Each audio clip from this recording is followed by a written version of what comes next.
Good morning. Welcome back to my channel. I'm Venus from Heart's Desire by Venus, and today we are continuing on with our Back to Basics inserts.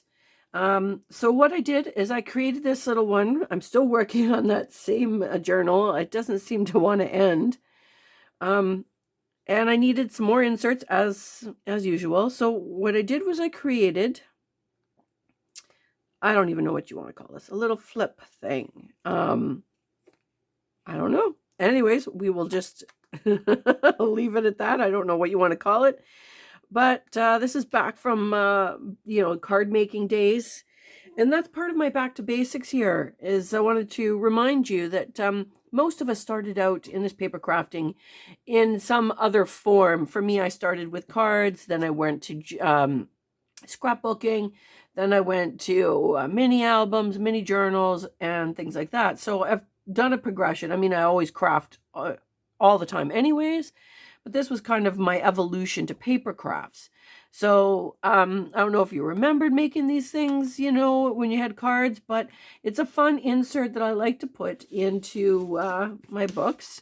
So you can see here I've got a belly band on a page, and the nice thing about this is you can either, slide it in so that the circle is above a belly band, or slide it below. The other thing I like to do with these is it's a great spot to hide tags. You could put a little tag in there. I wish I had a little tag. I didn't even think about it. But you can put the tag in there behind your pullout. Excuse me. And, that works good. So I'm going to show you how to create this. Now, some of you may still have, sorry, I'm walking away from the camera. Some of you may still have some, some supplies. This was a die cut, actually, that makes this, which I totally forgot about until I was decorating this, and I'd already figured out how to make one. And then I'm like, oh, I have a die that does this. So you can get the dies, and they have different shapes and all that, but not everybody's got that. And like I said, this is a back to basics, so I'm just showing you how I used to do this, because you can change this circle to be a square, to be a heart, whatever shape you want. This will allow for you to do that. So let me just get my thing out here. All right.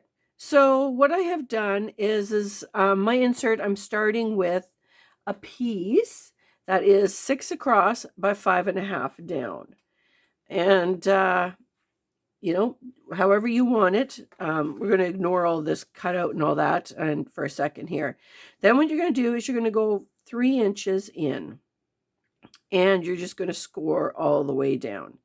Then you're going to do a 3/4 inch gap, and you're going to score all the way down. And it's as simple as that.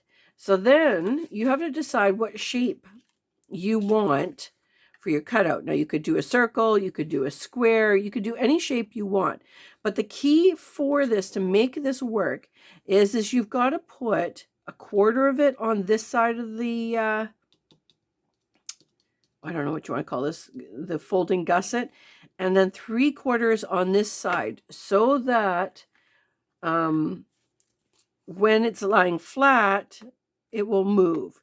If you have it half and half, a lot of it will be tucked underneath this edge and it won't flip. I mean, there's nothing wrong with that, for sure. Do I even have an old one kicking around? I don't.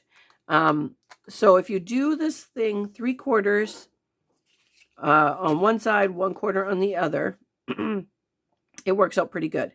Sorry, I'm a little little raspy here. I'm just still recovering from COVID, and it's sitting in my chest, of course. So what I have done is I've decided I want a circle like this. So I've got a die cut for this, and I just cut the circle. This particular circle is 2 3/4 inches across. But again, you could do whatever size, as long as you're using a template, you're consistent. So all I did is I laid it down so that my die cut is 1/4 over this way, 3/4 over this way, and I traced it all the way around. So you see, I'm just tracing it all around. So then what you're going to do is you are going to cut this part that goes from your fold all the way around to the fold, and then this part from your fold all the way, or from your score line, I should say, all the way around, so that you will leave it still intact on this middle part here. Okay, it's just that simple. And I like to keep these because you could, this will also come in handy when you want to mat this, because I've already got the initial shape, so then I can put it on here again to make sure I get the right curve when I'm matting. And that's all. So then what you're going to do is, because you've scored here, you're just going to fold it over on the first one.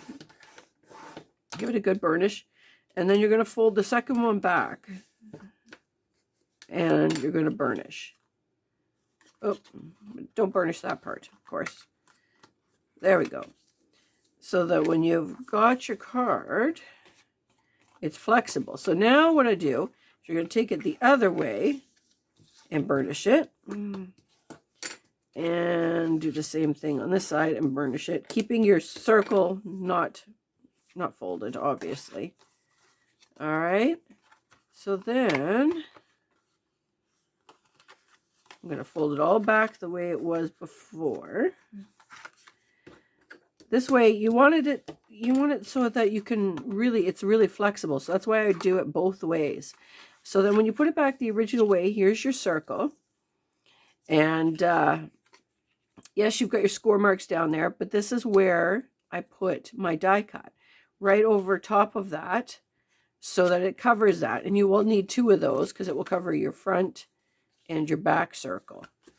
And that's what you've got. So when you ink it all up, you can see there is the base for my card. My card, in this case, it's an insert. And you can adjust this sizing however you want.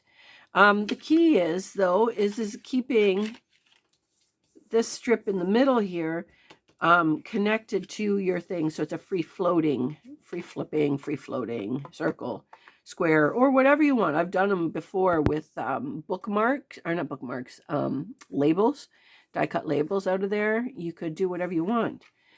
So all I'm going to do now is I'm just going to embellish the pieces on here. So I've pre-cut some of my pieces, and you can see I use my template to give me this curve here.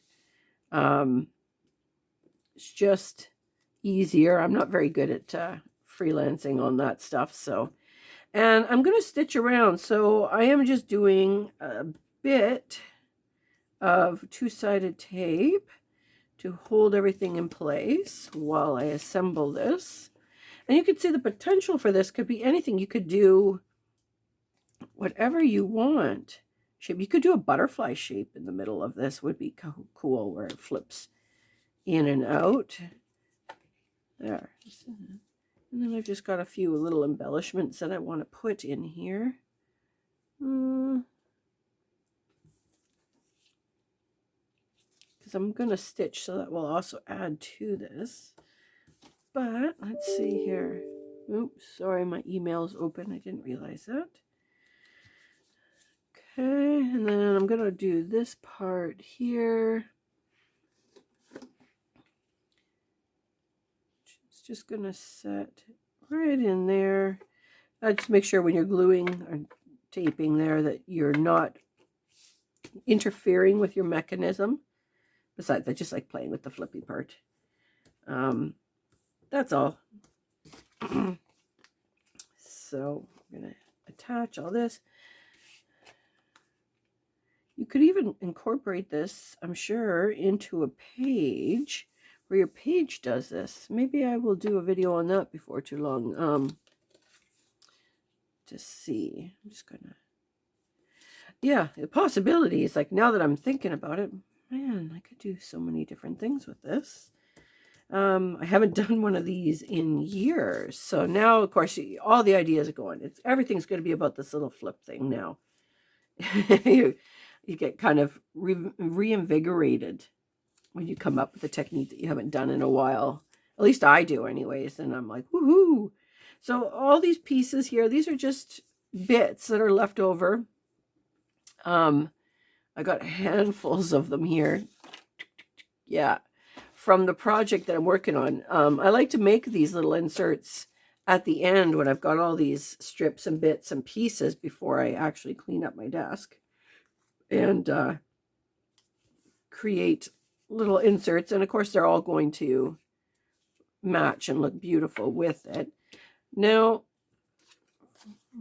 so you got to also remember when you're decorating it that this is the outside. So for the outside of my circle, I have made this little flower with a brad and some fabric that I put on there, and that'll be on the outside.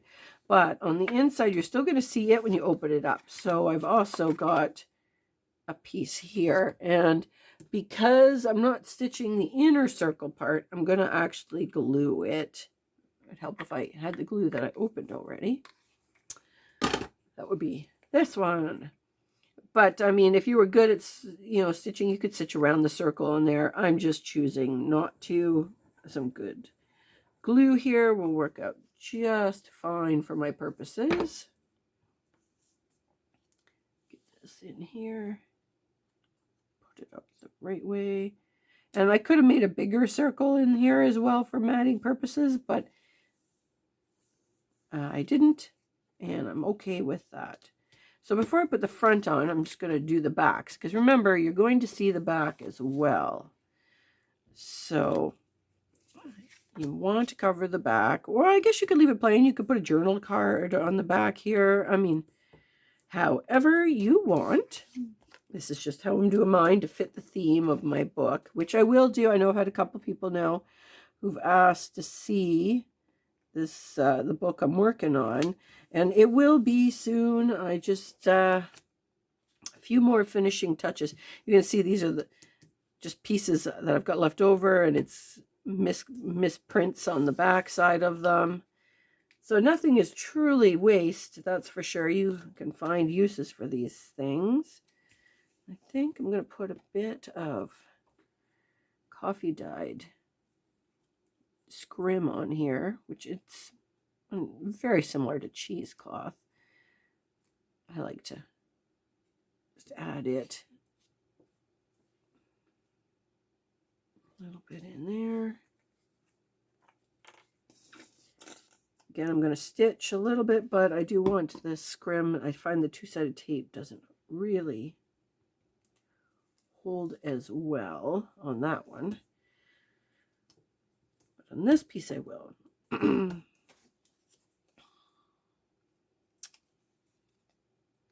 the pokey stick here to do this. I should have. Open it up and get the back side on here. Now remember, this is the actual front because it flips forward, so I'm not going to worry about that till I get to the other side. But I've got a piece here, and I didn't distress the bottom there. And just put a piece on here. Yeah, it's such a simple little insert that you can just whip up a bunch of them. Like I said, this is all made out of, other than the main base part here, the rest of it is just the scraps that have been sitting on my desk for my project. And I'm going to put this piece on too.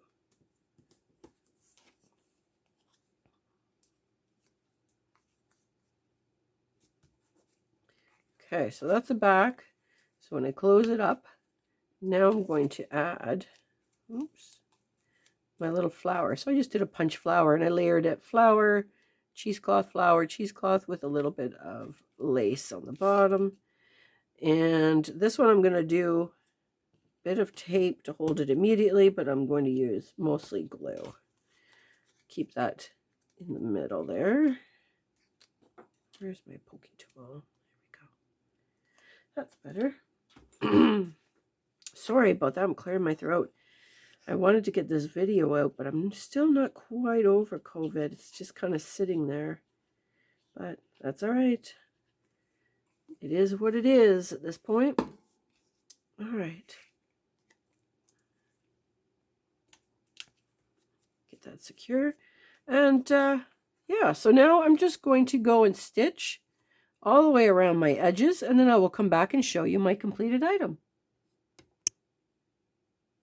Okay, so I'm back, and I'll just bring this up to the camera. You can see I've stitched all the way around, done there. I did a little bit of stitching here. Now, as usual for my project, stitching is not a requirement. This still works without it. It's just a feature I like to do. You do not have to do it. Not everybody likes the stitching, and that is perfectly fine. Do it however you want to do it. It's just if you are not stitching, then I do recommend that you glue down really well or tape it down really well. That's all. That's the only difference. No big deal. So then you've got a couple of inserts here. Flip in, flip out, and this one's got the... So your potential for this, you can go so many ways, like I have said. Please, if you do create some of these, come on over to my Facebook site. I will have my pictures posted on there of mine. Show me what you've done. I'd love to see your work. Please thumbs up, and don't forget to subscribe so you'll know what I'm doing when I'm doing it. And hopefully I will see you again soon. Have a great day.